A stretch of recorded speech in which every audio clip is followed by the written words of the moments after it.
A partir de agora, você assiste Verdade e Vida. Um programa da Igreja Presbiteriana do Brasil. É um grande privilégio poder retornar à sua casa para partilhar com você e com a sua família a palavra de Deus. Este é o nosso compromisso, levar a mensagem do Evangelho a toda a nação brasileira. No programa de hoje, nós vamos tratar de um assunto extremamente importante, o Pentecostes, o derramamento do Espírito. Chame a sua família, se der um tempinho, ligue para os seus amigos, porque Deus tem uma palavra importantíssima para toda a igreja brasileira. Verdade e Vida, uma palavra de esperança para um mundo em crise. Mais uma vez estamos aqui com o nosso reverendo Augusto Nicodemos, chanceler da Universidade Presbiteriana Mackenzie, que recentemente no congresso da PECOM, ali em Águas de Lindóia, proferiu a mensagem, o desafio das universidades para os jovens cristãos. Reverendo, seja mais uma vez bem-vindo aqui ao Verdade e Vida. Muito obrigado.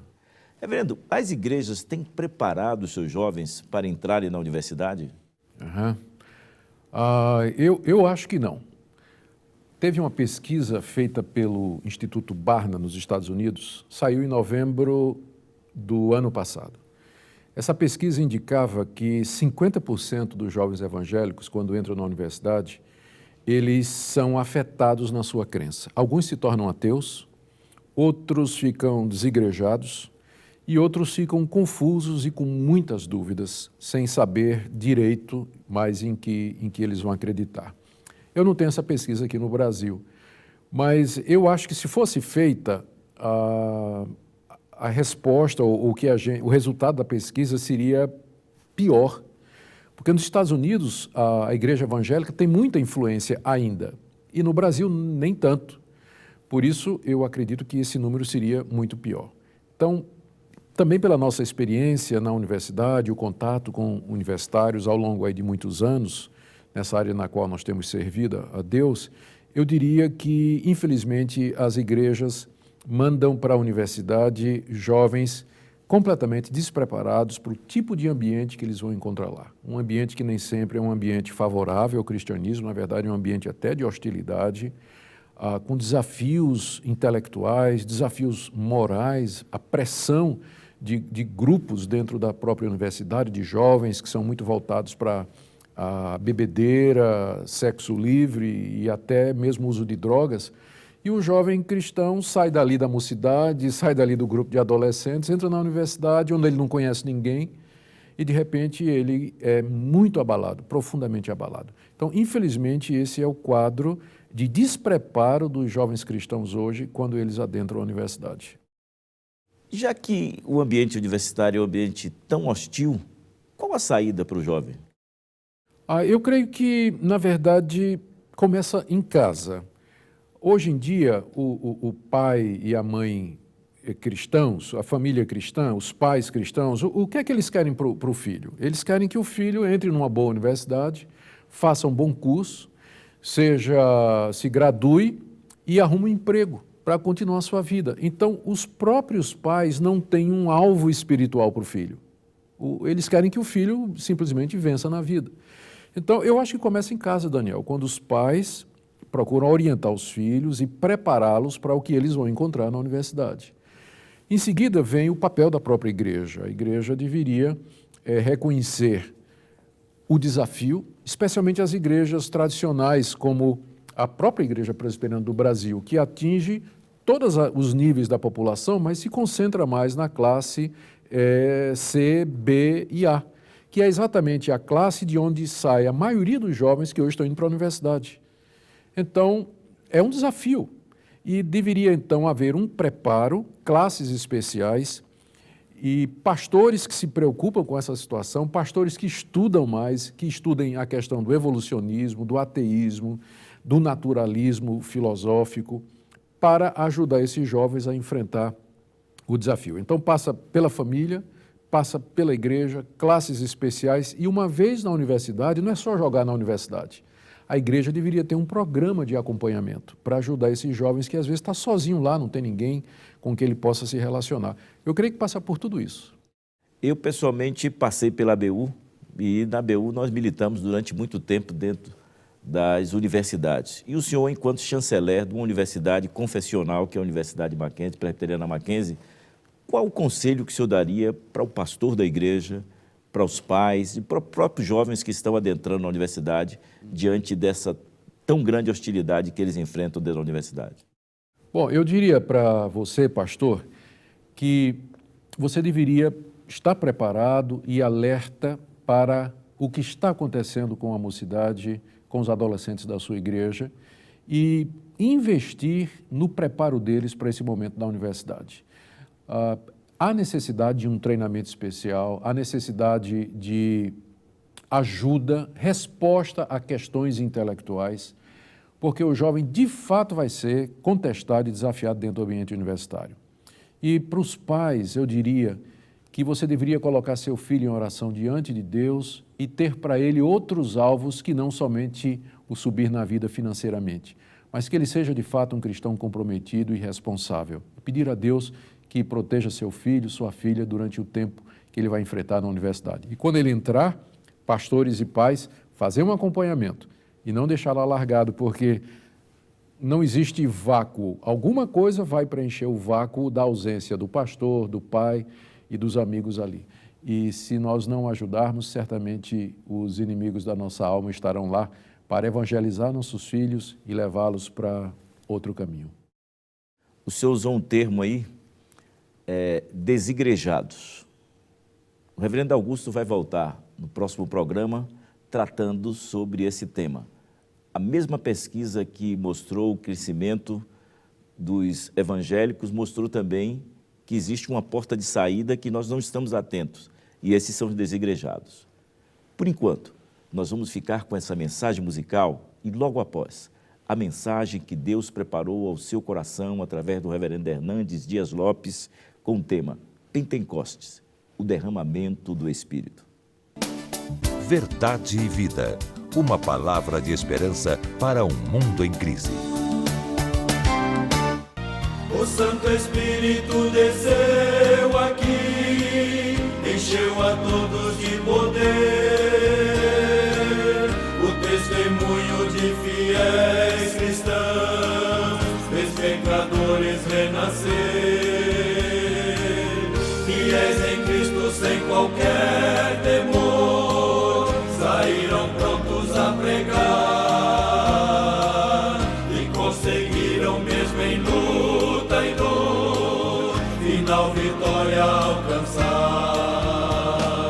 Oh Deus bendito, vem nos encher. Verdade e vida. A palavra de Cristo para uma vida melhor.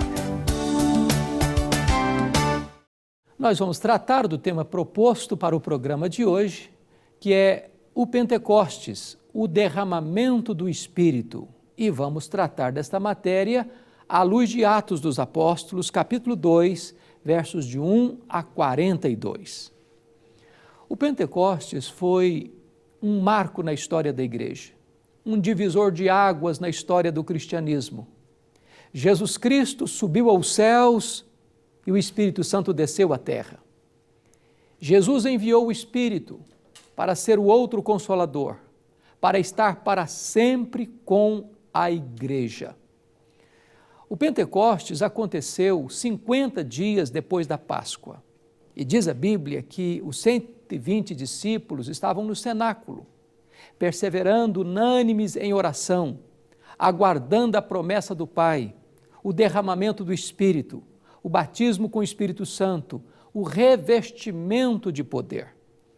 Diz a Escritura que, estando eles reunidos no mesmo lugar, de repente veio do céu um som como de um vento impetuoso, e línguas como de fogo pousou uma sobre cada um deles, e ficaram cheios do Espírito Santo, e começaram a falar em outras línguas as grandezas de Deus. Precisamos, em primeiro lugar, examinar esta descida do Espírito Santo. É importante que Lucas, ao relatar este fato, usa dois símbolos do Espírito. O Espírito veio como um vento impetuoso. O vento é um símbolo do Espírito. E este símbolo retrata três verdades. Primeiro, o vento é livre, ele sopra aonde quer. Segundo, o vento é soberano.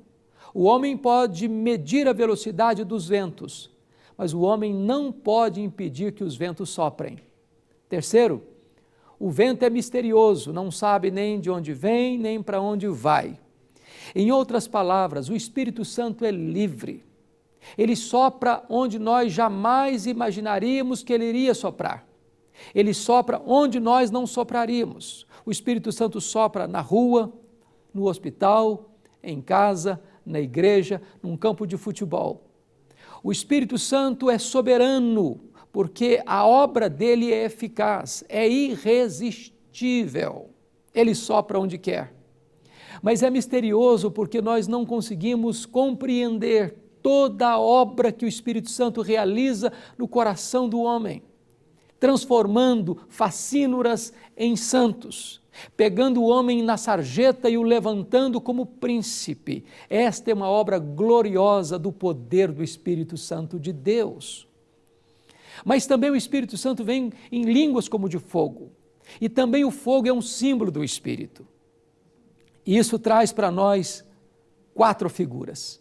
O Espírito Santo, como fogo, ele ilumina. Como fogo, ele purifica. Como fogo, ele aquece. Como fogo, ele alastra. O Espírito Santo vem para nos mostrar a verdade. O ministério do Espírito Santo é o ministério do holofote. Ele aponta para Jesus. Quando alguém está cheio do Espírito Santo, não apenas está iluminado, mas o Espírito Santo nos convence de pecado e nos leva à santidade. Mais do que isso, o Espírito Santo nos aquece, inflama a nossa alma de zelo por Deus, de amor por Jesus, de sede de santidade. Mais do que isso, o fogo do Espírito Santo alastra, porque um crente cheio do Espírito Santo, ele sai para testemunhar, para evangelizar, para proclamar as boas novas da salvação, e isso influencia o meio onde ele vive. Outro fato importante no Pentecoste foi o fenômeno das línguas. Diz a Bíblia que as multidões presentes em Jerusalém, judeus que moravam em diversas regiões do império, falando diversos idiomas e dialetos, ali presentes em Jerusalém, escutam os discípulos falando em outras línguas as grandezas de Deus, e cada um os ouvia em sua própria língua. Foi um milagre da fala e foi um milagre da audição. É bem verdade que o fenômeno das línguas em Atos, conforme entendemos, é distinto do fenômeno das línguas em Corinto. Aqui em Atos, línguas é profecia, é pregação, é palavra de Deus para os homens. Em Corinto, línguas é oração, é palavra do homem para Deus. Aqui em Atos dos Apóstolos, todos falaram, os discípulos todos falaram em outras línguas as grandezas de Deus. Em Corinto, línguas é um dom espiritual e nem todos falam. Em Atos dos Apóstolos, não houve necessidade de interpretação. Em Corinto, as línguas são ininteligíveis e, a não ser que haja intérprete, a pessoa não pode falar na igreja. Em Atos, línguas foi uma evidência de que estavam cheios do Espírito Santo. Em Corinto, o dom espiritual de línguas não é evidência da plenitude do Espírito Santo, pois a igreja de Corinto era uma igreja carnal, uma igreja imatura espiritualmente, e os crentes falavam em línguas. Mas em Atos dos Apóstolos, as línguas eram faladas por todos. E aquele foi um fato que aconteceu pontualmente, não se repetiu mais. Ou seja, as línguas de Atos, elas não se repetiram, mas em Corinto, como um dom espiritual, é um dom para edificação e deva se perpetuar ao longo da história da igreja, porque a última palavra de Paulo sobre este assunto é: não proibais o falar em línguas. Mas qual foi a reação da multidão em relação ao fenômeno extraordinário do Pentecostes? Quando o Espírito Santo desceu como um vento, como línguas de fogo, onde os discípulos falavam em outras línguas as grandezas de Deus. Quando a multidão se ajuntou, aconteceram 3 reações. Primeira delas, ceticismo. O que quer isso dizer? Segunda reação, preconceito. São galileus. Os galileus eram recebidos em Jerusalém com desprezo, com acepção, como se fosse gente de segunda classe. E a terceira atitude da multidão foi zombaria. Não, estão bêbados, não sabem o que estão falando. Mas, se o milagre não pôde iluminar a mente da multidão, é importante entender que nesta hora entra a pregação do apóstolo Pedro. Eu quero dizer uma coisa para você. Numa geração que procura tanto milagres, que corre tanto atrás de milagres, tão embriagada por milagres, o milagre é um sinal do poder de Deus, mas o milagre não é o Evangelho. Nós não podemos substituir a pregação do Evangelho pela busca de milagres, porque as 3 gerações que mais viram milagres na história, a geração de Moisés, a geração de Elias e a geração dos apóstolos, foram gerações incrédulas. É a pregação do Evangelho que tem o poder de tocar os corações e converter os corações a Cristo. É por isso que nós vamos ver agora a pregação do apóstolo Pedro. Primeiro, Pedro se levanta em Jerusalém para explicar que aquele fenômeno não era embriaguez, sendo aquela a 3ª hora do dia, ou seja, 9 horas da manhã. O que estava acontecendo ali era o cumprimento da profecia de Joel, que nos últimos dias, depois dessas coisas, do arrependimento do povo, da preparação do povo, Deus derramaria do seu Espírito sobre toda a carne. Vossos filhos e vossas filhas profetizarão, vossos jovens terão visões, vossos velhos sonharão, e até sobre os servos e as servas eu derramarei do meu Espírito naqueles dias. Ou seja, o Espírito Santo vem quebrando barreiras, preconceitos sexuais, é sobre o filho e a filha. Barreiras etárias, é sobre o jovem e sobre o velho. Barreiras sociais, sobre os servos e sobre as servas. Ou seja, o Espírito Santo vem sobre toda a carne, não toda a carne quantitativamente falando, mas qualitativamente falando. Ou seja, Deus derrama do seu Espírito não sobre todos, sem exceção, mas sobre todos, sem acepção. Ou seja, jovens e velhos, homens e mulheres, doutores e analfabetos, servos e chefes, todos podem ser cheios do Espírito Santo de Deus. E quando Pedro se levanta para pregar, o sermão dele tem algumas características. Em primeiro lugar, o sermão dele foi cristocêntrico quanto ao seu conteúdo. Pedro falou sobre a vida de Jesus, como Deus aprovou a Jesus com sinais, prodígios e milagres. Falou sobre a morte de Cristo, dizendo que a morte de Cristo não foi um acidente, mas uma agenda do céu. Falou sobre a ressurreição de Cristo, mostrando que se a morte de Cristo não foi um acidente, a ressurreição de Cristo não foi uma surpresa. Falou da ascensão de Cristo, como Ele está agora no trono, de onde intercede por nós, de onde Ele reina soberano em todo o universo. E finalmente Ele falou também do senhorio de Cristo. Aqueles que vocês crucificaram com mãos de iníquos, disse Pedro, Deus o constituiu em Senhor e Cristo.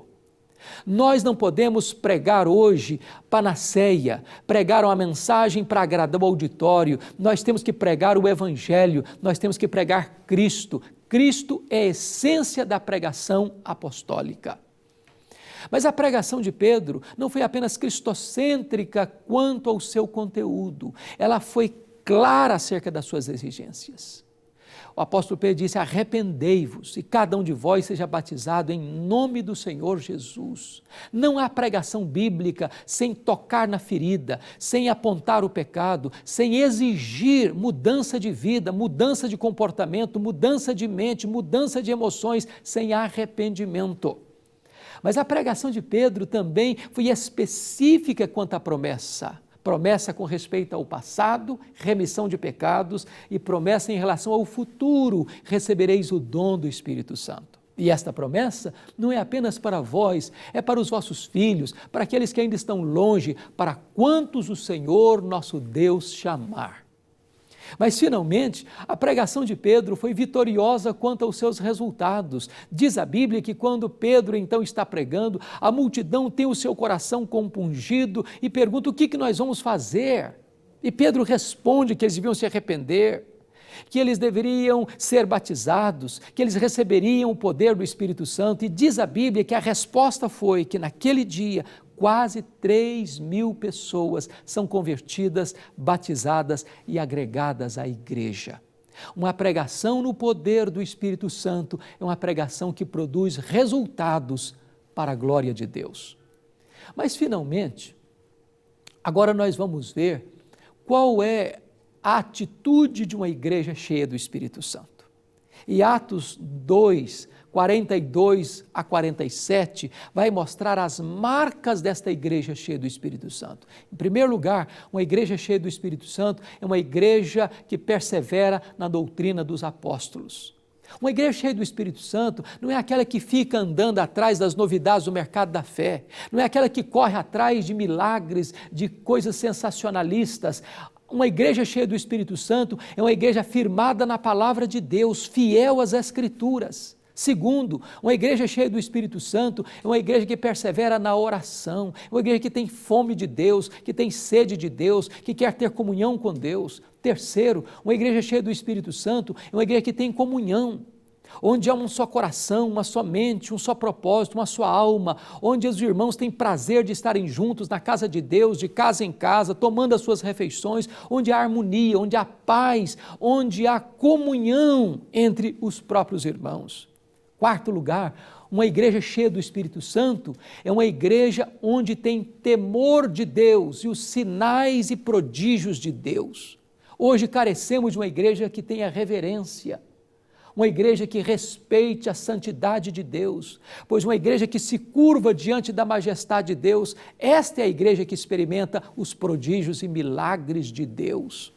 Mais do que isto, esta igreja é uma igreja que louva a Deus, e esta igreja conta com a simpatia do povo. O culto desta igreja é uma festa, é uma celebração, é uma empolgação, é uma alegria. Este povo louva a Deus com entusiasmo e é um povo que conta com a simpatia do povo. Ela é santa, sem partir para a santarronice.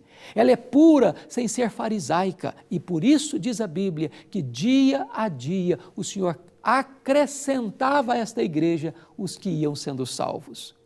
O crescimento da igreja não é obra humana, é obra divina. Quando a igreja leva Deus a sério, Deus a faz crescer. Quando a igreja tem qualidade, Deus produz nela quantidade. Eu quero orar com você. Nós hoje precisamos do derramamento do Espírito Santo. O Pentecostes foi único, como o Calvário foi único. Mas depois do Pentecostes, nós podemos experimentar novos derramamentos do Espírito, nova plenitude do Espírito, sendo cheios do Espírito outra vez, e nós precisamos do Espírito Santo para vivermos uma vida digna de Deus, para vivermos anunciando com autoridade e poder o Evangelho de Jesus Cristo, para vivermos uma vida digna da gloriosa vocação com que fomos chamados. Onde você está? Ore comigo. Deus querido, louvado seja o teu nome, porque Jesus Cristo venceu a morte, voltou ao céu, está reinando, há de voltar, mas Ele enviou o Espírito Santo para estar para sempre conosco. E agora, Senhor, enche-nos do Teu Espírito, para vivermos uma vida digna do glorioso Evangelho da Graça, em nome do Senhor Jesus. Amém. Eu sou o caminho, e a verdade, e a vida. Ninguém vem ao Pai senão por mim. Na mensagem de hoje, baseada em Atos, capítulo 2, versos de 1 a 47, o reverendo Hernandes abordou 4 pontos. A descida do Espírito Santo, como um vento impetuoso e língua como de fogo. Segundo, o fenômeno das línguas, onde todos os discípulos, cheios do Espírito Santo, falaram das grandezas de Deus. Terceiro, a pregação do poder do Espírito Santo, quando Pedro entrega uma mensagem cristocêntrica, quase 3.000 pessoas são convertidas. Quarto, a vida da igreja cheia do Espírito Santo, demonstrando zelo pela doutrina, oração, comunhão, adoração e temor. O resultado de uma vida cheia do Espírito Santo é que Deus fazia prodígios e Ele mesmo acrescentava diariamente os que iam sendo salvos. Pentecostes, o derramamento do Espírito. Esse foi o tema da mensagem de hoje, que de certo abençoou a sua vida e que a partir de agora você pode adquirir tanto em DVD como em CD, para a sua edificação, para presentear um familiar ou amigo. Acesse agora mesmo o nosso site www.verdadevida.com.br e entre na nossa loja virtual. Ou ligue de segunda a sexta-feira, no horário comercial, para 0800 119 105. Também pelo nosso site você pode tornar o nosso programa Verdade e Vida autossustentável. Clique em Faça a sua doação, faça o seu cadastro, imprima o seu boleto e pague em qualquer banco. Ou faça mesmo a sua doação em qualquer agência do Banco do Brasil para a conta 7.000, dígito 9, da agência 4442, dígito 3. Ou ainda para a conta 68.000, dígito 1, da agência 553, dígito 3, do Bradesco. O Espírito Santo de Deus falou o seu coração na mensagem de hoje. Eu quero lhe convidar para estar amanhã às 9 horas com toda a sua família e participar ali da escola dominical com classe para todas as idades e do culto matutino. E à noite do culto vespertino, às 18 horas. Você vai dizer ao pastor que você é um convidado do programa Verdade e Vida e quer conhecer mais acerca da Palavra de Deus.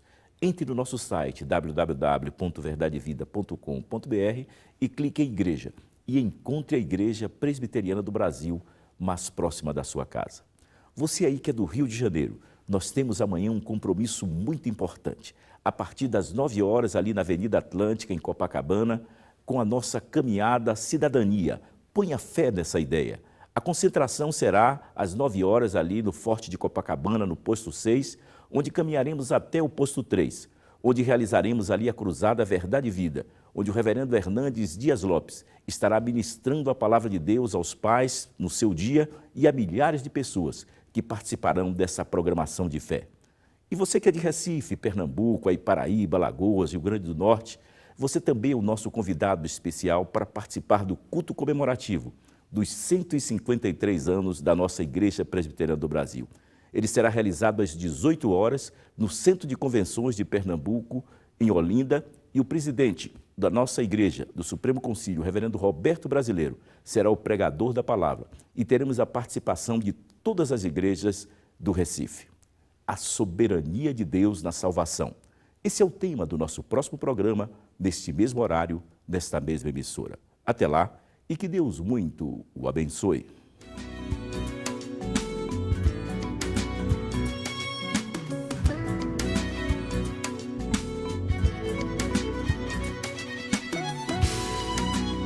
Verdade e Vida. Um programa da Igreja Presbiteriana do Brasil. Cidadania. Ponha fé nessa ideia. Esse é o tema da nossa caminhada, que acontecerá no próximo dia 12 de agosto, às 9 horas, ali com a concentração no Forte de Copacabana, no posto 6, e que culminará com a nossa cruzada Verdade e Vida por volta do meio-dia, ali no posto 3, onde o reverendo Hernandes Dias Lopes estará ministrando a palavra de Deus ao seu coração. Cidadania, ponha fé nessa ideia. Nas regiões Norte e Nordeste, a seca. Na região amazônica, a destruição causada por enchentes. Contamos com sua ajuda para minimizar essa triste realidade. Faça um depósito na conta corrente do Conselho de Ação Social da IPB, no Banco do Brasil, agência 4442, dígito 3, conta corrente 6.000, dígito 3. Faça a sua parte. Mais informações no site www.casipb.com.br. No próximo dia 12 de agosto, Você que é do Recife, nós temos um compromisso. No Centro de Convenções de Pernambuco, ali em Olinda, estaremos comemorando os 153 anos da Igreja Presbiteriana do Brasil. O pregador será o reverendo Roberto Brasileiro, presidente do nosso Supremo Concílio, que ministrará a palavra ao seu coração. Todas as igrejas do Recife são convidadas às 18 horas no próximo dia 12, no Centro de Convenções em Olinda, Pernambuco.